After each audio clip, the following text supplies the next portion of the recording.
আসসালামু আলাইকুম ভাই। এই বাইকটা ইয়ামাহা ফেজার এফআই।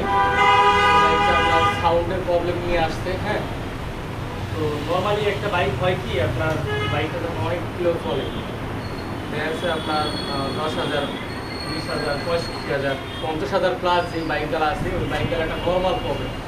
সেই প্রবলেমটা হলো গিয়ে আপনার বাইকের সাউন্ড ঠিক থাকে না। ঠান্ডা অবস্থায় একরকম সাউন্ড থাকে, আর গরম হয়ে গেলে আর একটা সাউন্ড থাকে। তো মূলত এটা কিসের জন্য হয়, কী কারণে হয়, তো ওই বিষয়গুলো নিয়ে একটু আলোচনা করবো।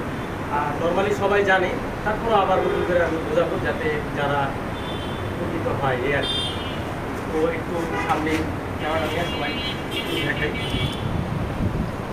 তো মূলত হলে গিয়ে এটা ফ্লার গেজ, ঠিক আছে। ফ্লার গেজ দিয়ে টেবিলটা অ্যাডজাস্ট করলে সবথেকে বেস্ট হয়। এটা হলো ইনটেক ভ্যালভ, আর সামনে যেটা আছে এটা হলো এক্সস্ট ভ্যালভ। তো ইনটেক ভ্যালভে কত দিবেন আর এক্সস্ট ভ্যালভে কত দিবেন এটা আমি বলতেছি। তো এই বাইকটা অলমোস্ট চলছে হলো গিয়ে আপনার 65,000 কিলো। 65,000 কিলো বাইকটা চলছে। বাইকটার প্রবলেম হলো গিয়ে মাইলেজ ভালো পাইতেছে না।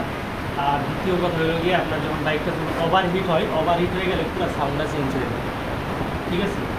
তো এই বাইকের যে এই রিলেটেড যাদের প্রবলেম আছে, ঠিক আছে, প্রবলেমে ভুগতেছেন যে বাইকটা ঠান্ডা অবস্থায় একরকম সাউন্ড হয়, গরম অবস্থায় আর একরকম সাউন্ড হয়, তো ওই ক্ষেত্রে আমি বলবো যে আমার এই ইয়াটা যদি ফলো করতে পারেন, চাইলে ফলো করতে পারেন, আশা করি এই প্রবলেমটা সলভ হয়ে যাচ্ছে। তো প্রথমে আমি টেবিলটা একটু অ্যাডজাস্ট করে নেব। তো টেবিল অ্যাডজাস্ট করার ক্ষেত্রে অবশ্যই এটা মাথায় রাখবেন, এখানে একটা টপ আছে, টাইমিং আছে, টাইমিংটা অ্যাডজাস্ট করে নিতে হবে। এই যে এখানে একটা মার্ক দেখতেছেন, আর এখানে একটা মার্ক আছে, হ্যাঁ, পুরোটা টাইমিংটা টপে রাখতে হবে। আর এখানে একটা ইয়া আছে, টপ আছে, টাইমিং আছে এখানে, আর এখানে সামনে মিলাই রাখতে হবে, তাইলে আপনার টাইমিংটা টপ হয়ে যাবে। তো আমি এখন এটা লুজ দিয়ে নেব।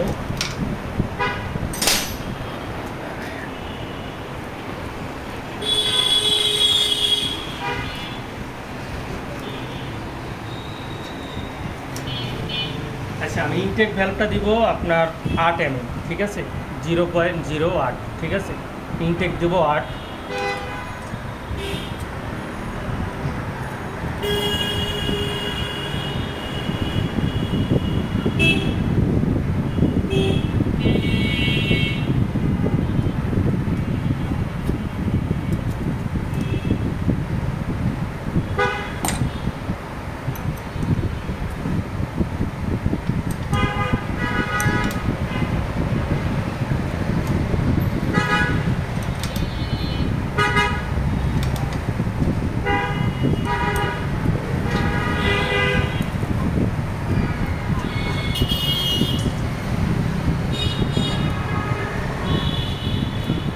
আচ্ছা, অবশ্যই এইখানে মাথায় রাখবেন, এই যে ফ্লার গেজটা আছে, এই ফ্লার গেজটা যাতে স্মুথলি বের হয়।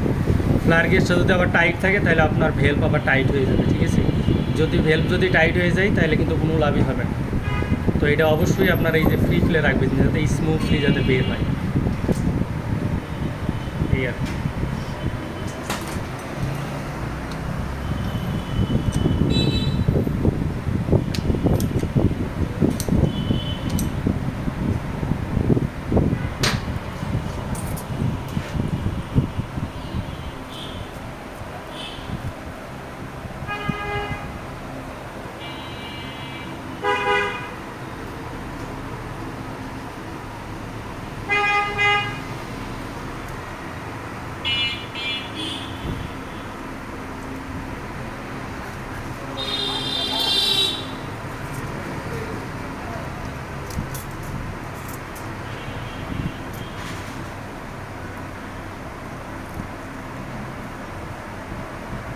আর এক্সজস্ট যে ভেলভটা আছে, এইখানে সামনে আছে এক্সজস্ট ভেলভ। এক্সজস্ট ভেলভটা দেবেন হলো গিয়ে 12, ইনটেক ভেলভ দিবেন 8, আর এক্সজস্ট দিবেন 12।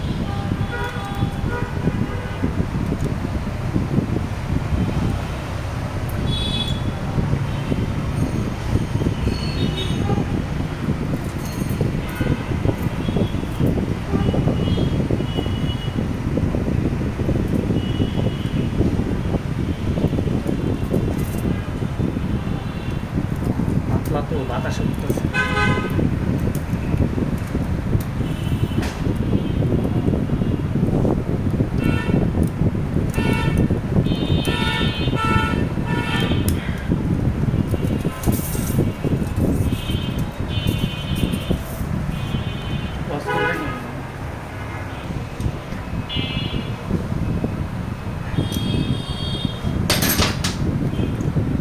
ঠিক সেমভাবে এই যে আপনার এক্সস্ট বেল্ট যেটা আছে এটা যাতে এই প্লেটে থাকে, দেখেন কত স্মুথ আছে।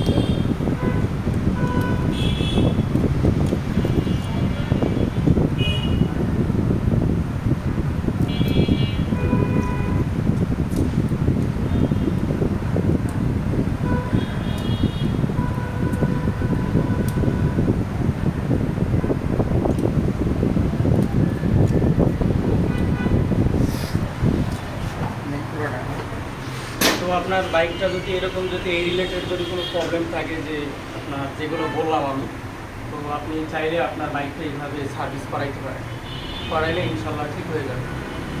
তো সবাই ভালো থাকবেন, আল্লাহ হাফেজ।